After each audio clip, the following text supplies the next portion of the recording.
And we don't want the government to spend millions outsourcing to catch-up companies who pay teenagers in Sri Lanka £1.57 an hour to private tutor our children. Instead, we want government to offer sufficient recovery money to schools on a local level. Individual head teachers know what their children need, and we trust them to spend the money wisely. And above all, nursery schools and colleges need long-term investment to be able to give every child a rewarding and fruitful education. It's a miracle that schools, teachers and our kids are coping as well as they are.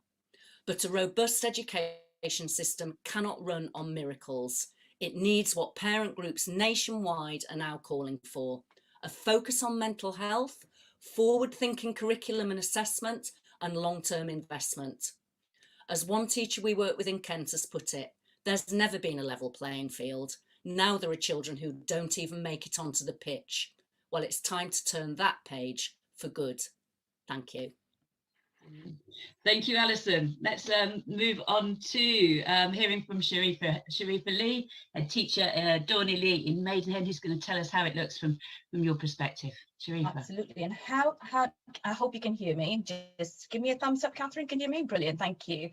How do you follow the passion from Alison? I mean, what she said, I hope you're taking notes as well. And I hope we come together and not only listen and start really becoming active in exactly what she's asking us to commit to as well. Why am I here apart from being literally next to my hero, Michael Rosen? Well, I am here because I lead a wonderful village school. I am here because I care. I'm here because I am the mother, just like most of you, of 4 wonderful children, all in their 20s. So they have been through our education system as well. And I am here because there must be a better future for all our children, not just our own or my 4, but every single one of them. Recently, of course, post-pandemic, not post-pandemic, post-lockdown, I do apologize. We have been told that our children will or may be the lost generation. I mean, listen to those words, that money is being plowed into exactly what Alison said, catch-up funding, and that children have learning gaps. This is a deficit model of education, and this is just wrong, and it must stop. For so long, schools, school leaders such as myself, and there are literally thousands of us out there, and teachers have asked for our education system and also the educational outcomes to be improved, not via formal assessments and tests. And Alison rightly said, some of them as well, testing children at 6, the phonics test. I mean, I have done it in my school as well, and my heart just sings, because what we are allowing ourselves to do is not really invest resources, time, and teaching to our children. We are playing somebody else's game. COVID-19 has actually given us the opportunity to make improvements a reality, reimagine education, the ideal education that perhaps some of us has been dreaming about. This is the time. This is the time that we take that mantle and move on with it as well.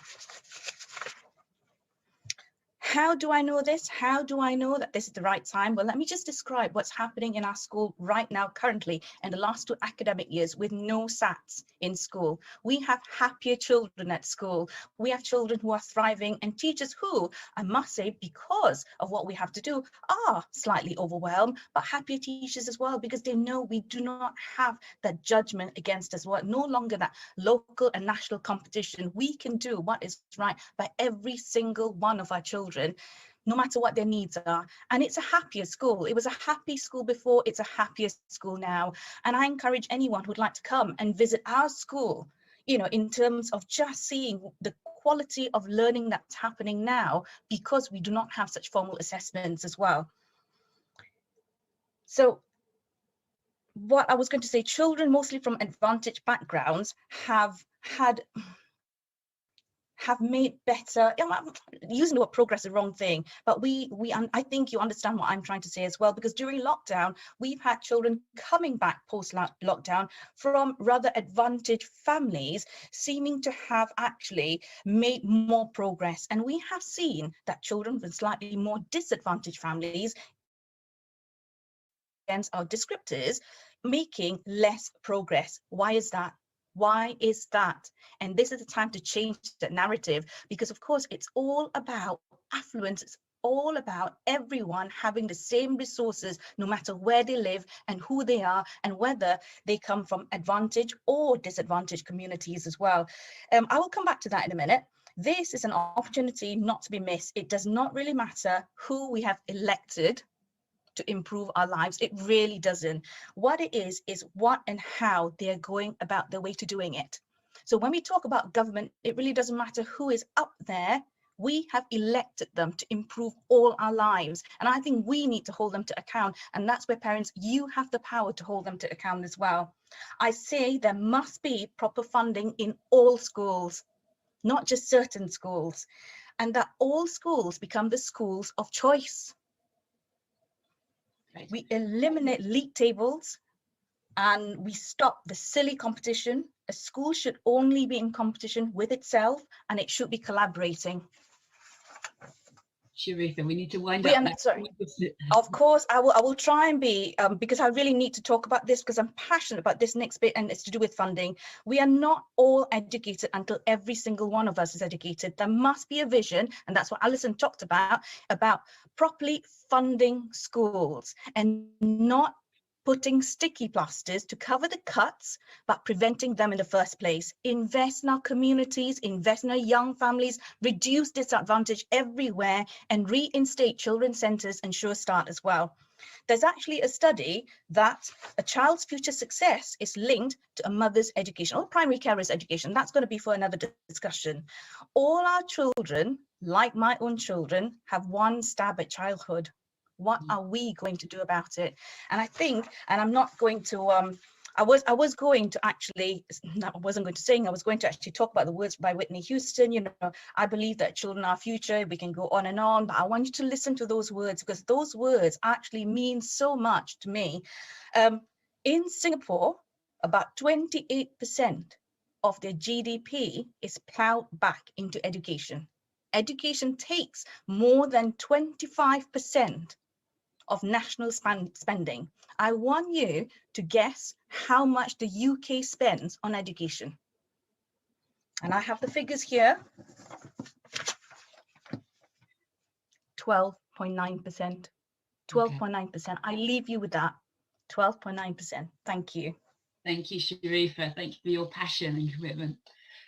And as you say, this is the time to reimagine education, and that's why I think we're all here. So I'd like to move now to Aisha Vickers. So Aisha is a Year 8 student in Calderdale. Aisha, over to you. Just make sure you're in. Yeah, great. Hi. Hello. Thank you for taking time to listen to me today. I am a pupil in secondary school in Calderdale, and I would like to talk to you about my experience and thoughts over the last few years of schooling. When I reached year 6, it became a lot more serious. It was 100 times more stressful than ever before. My teacher was wonderful, the best I've ever had, but it was obvious that she was struggling. She was so creative and so supportive, but when it came to SATs, the pressure was on everyone to reach targets, and not just for us, but for the school. My teacher had very little support, especially in dealing with children with special educational needs. I am one of them, those invisible kids placed so easily inside a box, in the very narrowing curriculum with only entertains 5% of us. I've spoken with friends from many different schools, particularly about year 6 and SATs, and they all said a lot of year 6 focused on SATs. Teaching staff weren't able to give enough time to those struggling.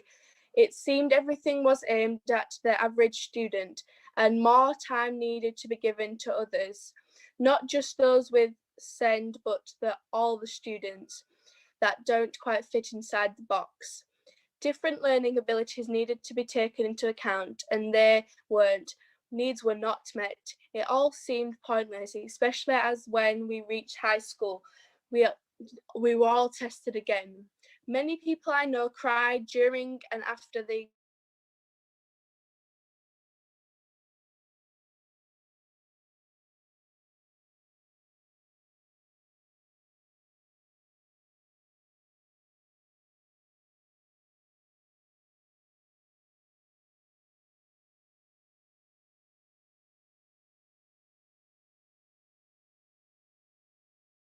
5 hours a week of creative subjects, yet more than 15 hours of English.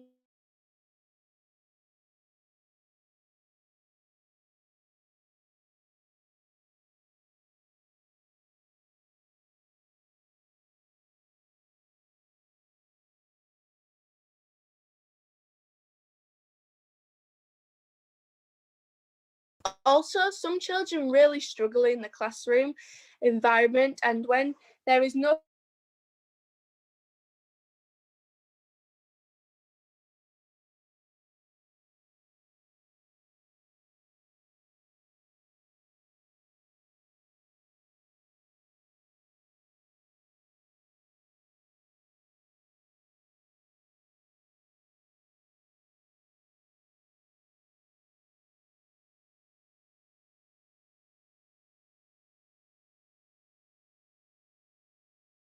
subject to such a narrow curriculum, one size fits all, so much pressure and stress, would that even be an issue? Why don't we have more of a creative ways to analyse everyone's ability? Thank you. Aisha, thank you so much. That was absolutely fabulous. You should look at the comments coming in on the chat. So absolutely, you've raised so many important points. I can't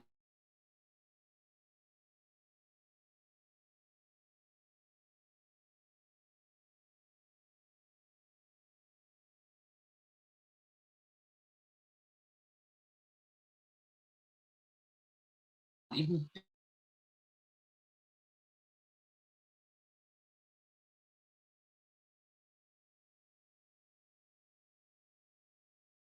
And there's actually been a power grab by the Secretary of State. So if you look back to prior to Kenneth Baker 1988, you look back to how education was run, indeed before the Second World War, you will see there were all sorts of democratic institutions like school boards, local school boards, teacher representation and so on, in a variety of ways. Not saying it was perfect, but what has actually taken place over this last few decades is the Secretary of State has had and seized enormous powers, taking away from the profession, taking away from parents through being able to elect school boards and that sort of thing over the last few decades. So the very first thing that we need to address is how can we put back a democracy in education so that education has some autonomy, not totally separate from government because we elect government, but that it at least has some continuity beyond whatever are the whims that elect us, coalitions and just swapping power between two parties and the rest. That education is should be a huge democratic institution of teachers, parents, school workers, and of course students of all ages, that we need to find some way to have that represented. So first of all, that's always my starting point for when we say, well, what's my wish list for whatever is in education? We've already heard mention of the league tables. These are utterly pernicious. These are the bedrock, if you like, of why schooling is so difficult and is so competitive. Because, you know, whatever we say about testing, and we'll come to that in a moment, it's the presence of the league tables and the punitive stick that's hanging over teachers in relation to the testing they're doing that causes the damage. Teachers and indeed educationists can devise all sorts of tests, and I have views on that, but ultimately it's the use to which the tests are put that is the problem. So if the use is competition, league tables, and the punitive turning into academies that goes on, then of course schools, staff, parents, teachers, and of course the pupils themselves are under enormous pressure. So coming to the issue of testing, there's a huge amount of kind of obscuring that goes on about testing, because there isn't just one kind of testing. This is one of the fibs that is put out at the time, every year we hear about standards and attainment levels and so on, as if there is only one way to assess children and students, and it's a nonsense. So very broadly speaking, there are summative tests and formative tests. So summative tests are at the end of a period of education, when you bung everything into 1 hour or 2 hours or even 3 hours of a test, which is supposedly going to tell you how the students have done over the previous 1, 2, 3, 5, 7 years or whatever. Okay, and this is what most people have experienced in the form of exams and tests, but it isn't the only way. There is another form of testing that can be broadly called formative testing. And the point about formative testing is that it's there for the purpose of the student and the teacher to find out what needs to be done next. So rather than summative testing, which in a way seizes the product of the student and takes it away for other people to fiddle about with and create what's called the bell curve, that's called norm referencing. Okay, so instead of that, which is a fiddle basically, formative testing is about ways of creating what does this child, what does this student know? How can I help this student find out more, find out what they want to learn, what they can learn? And indeed, me as the teacher, how can I find out what I need to do? And so this is this combination of a formative testing, some people have called it assessment for learning. There isn't the time to do it. So some people have said, oh, well, you can't do this sort of testing because we're too busy doing the other. Precisely. That's the very point. We need to do formative testing instead of most of the summative testing. There might be an argument for doing it every now and then. There's a movement growing that we should abolish GCSEs as part of that. It's now absurd that we have GCSEs in schools. Education goes on up to 18 in one form or another. So why do we have this huge high stakes, emotionally draining, physically training barrier and obstacle to education at 16? And it applies, of course, to the Key Stage 2 SATs as well. These are huge barriers, hurdles, hoops to go through where everybody has to suddenly focus on this form of summative testing in order to satisfy government needs, not the children's needs, not the students' needs, and not the teachers' needs. So clearly GCSEs and Key Stage 2 SATs, and indeed most of the summative testing, just needs to be abolished, and in its place, formative testing.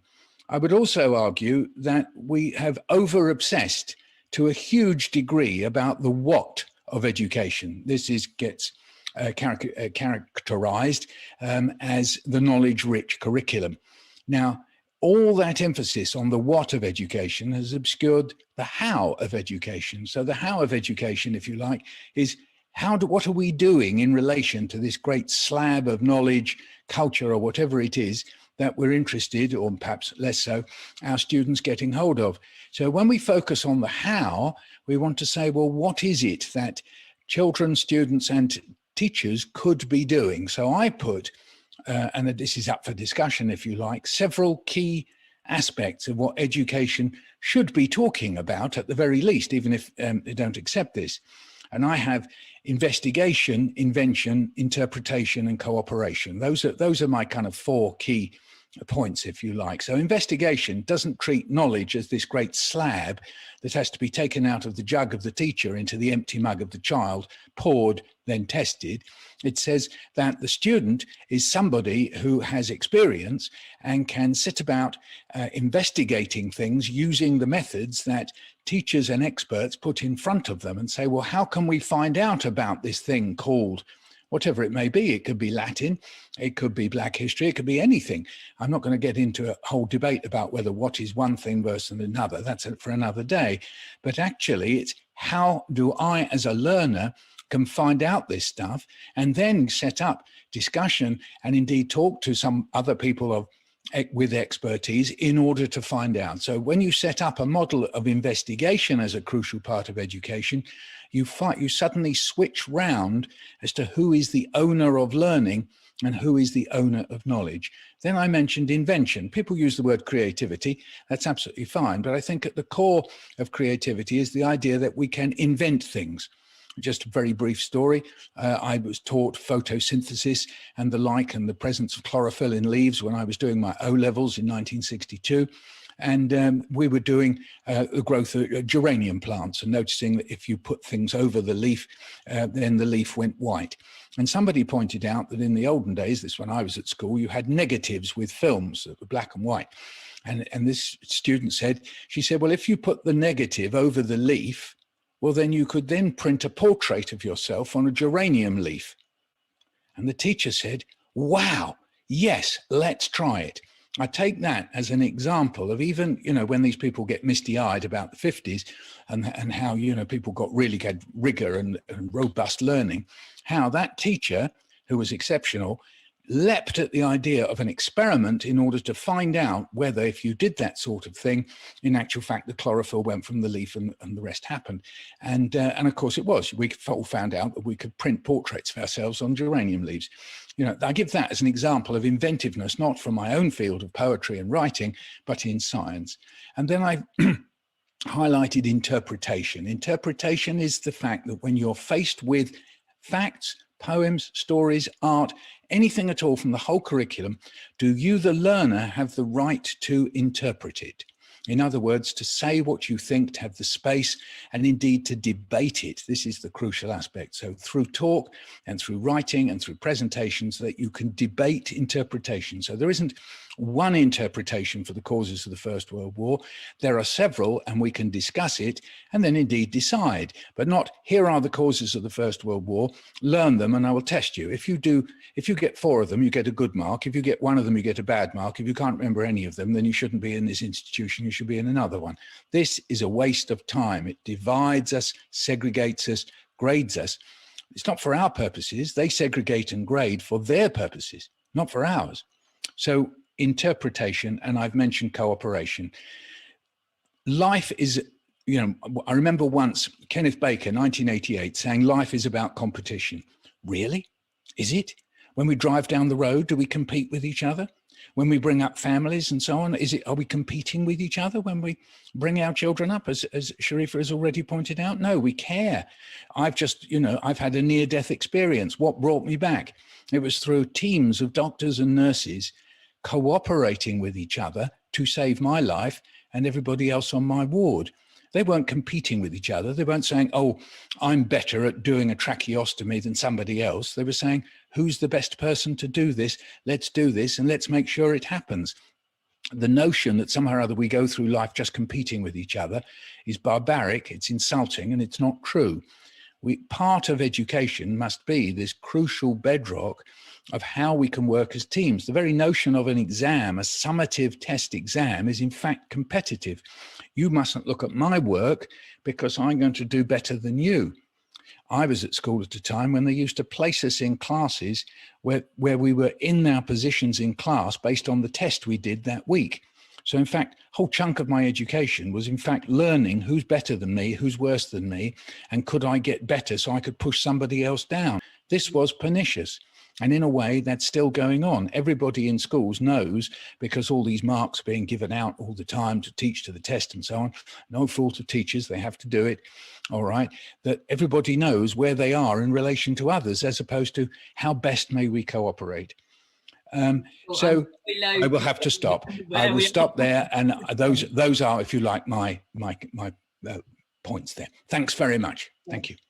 Thank you. Thank you. And we've had such an amazing range of speakers.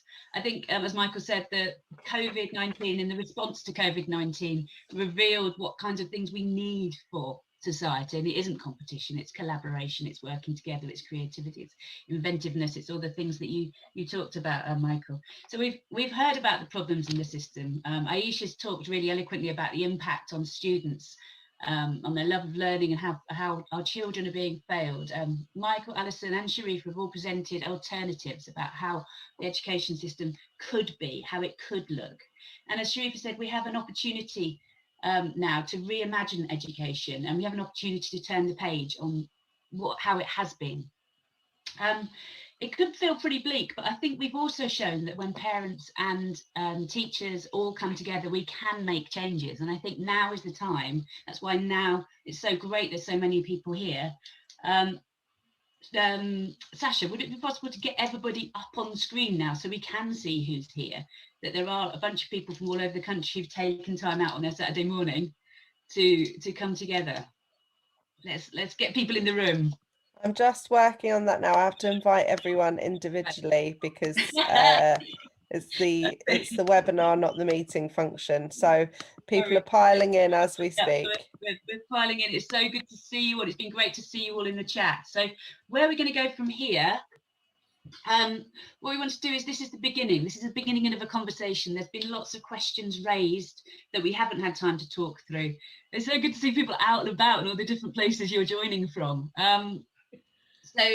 After we've got everybody in, what we're going to do is I'll share some actions. So one action, we've created a survey. So what we thought is we gathered loads and loads and loads of parents' voices and actually got a sense of what's important. Then we can start communicating that. We can do some press around it. So we've launched a survey which we'd love your help. We'd love you to fill in and to share that. And then we'd also, if you have had a chance to make a little sign like this, take a photo of this and share it afterwards. And I think it's mainly just talking to people. There are parent groups happening.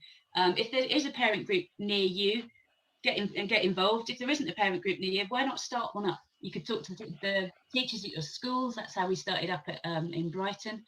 And let's just keep this conversation going. Right, let's get some photos going. Sasha, are you all right to do that? Can everybody who feels comfortable with it put their videos on so that we've got faces, not black screens? Lovely.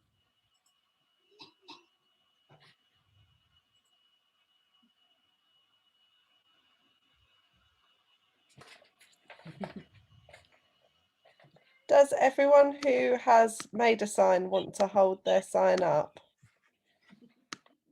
It's just me and Alison at the moment. I can do it, but it'll just take a moment or two, that's all. That's okay. Right. Oh, it's so good to see everybody.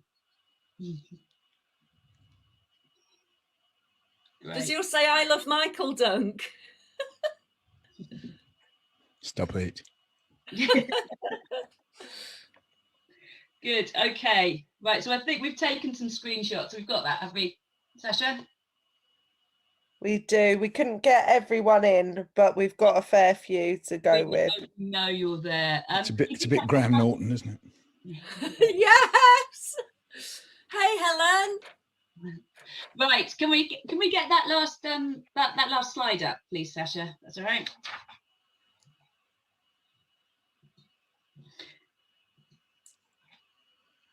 Sorry, just bear with me. And Right, people are putting some really lovely links and resources in the chat, so we will harvest all of these and make sure that they're that you can so that you can access those afterwards. So 3 simple actions you can take. We've got a survey with a QR code, which and also we'll be sharing the link in the chat. So please do fill that in. Please share it widely. Well, if we get thousands of voices, that we'll be able to do some press around it and say this is what the kind of thing that parents do want. So take a selfie with the turn page sign, and we'll be communicating and wrapping this up and sharing this afterwards. So please just do share widely, tell your friends. Let's get this parents involved in this debate because it's really important. And grandparents. And grandparents, of course, and carers. Because the time, I think, is now. Yeah. Okay, I think we're going to have to go. We've reached the end of our time, but it's been so lovely seeing you all. Thank you to all the marvellous speakers, to Alison and Sharifa and Aisha and Michael. Let this just be the beginning of this discussion. Exactly. This is the start. If everybody talks to everybody, get those conversations going in the playgrounds, get conversations going when you're having drinks with your secondary school parent friends. Let's just really make sure that our voices are heard, because if not, honestly, our children's children will regret it. As Michael says, it's time to wrest back democratic control of what is done to kids in our schools. Right. Thanks, everybody. We're going to say goodbye. Get on with your days. Thank you, everybody. Bye. Bye, everybody. Bye. Thanks to you, Kath. Fantastic. Thank you. Bye. Bye.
Hiya, how you doing? I'm just going to... I kind of left by accident. Is anybody still here? Yeah, let me just stop screen sharing. I think we've still got...